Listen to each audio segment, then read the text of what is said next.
Tout ce qu'il faut savoir de l'actualité économique en 120 secondes montre en main.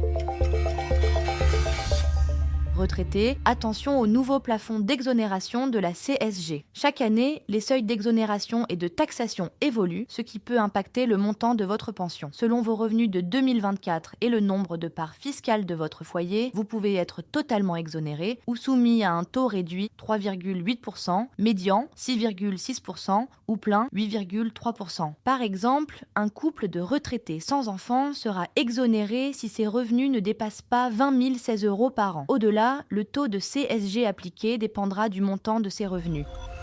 Du nouveau pour le CPF. Depuis le 1er janvier, le reste à charge dont doivent s'acquitter les travailleurs qui souhaitent utiliser leur compte personnel de formation a augmenté. En 2024, une participation forfaitaire de 100 € a été mise en place, notamment pour lutter contre les abus de formation intégralement financés par l'État. Ce reste à charge, exigé y compris lorsque votre solde CPF permet de couvrir l'intégralité de la formation, est revalorisé chaque année selon l'inflation. Cette année, son montant est passé à 103,20 € contre 102,23 € en 2025.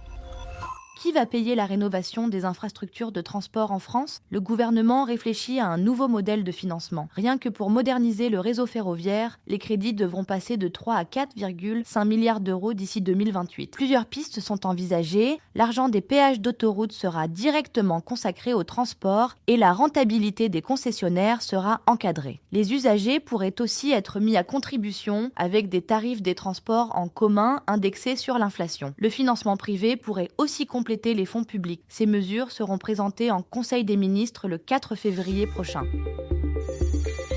Ce podcast a été écrit par les journalistes de Capital et mis en voix par une intelligence artificielle.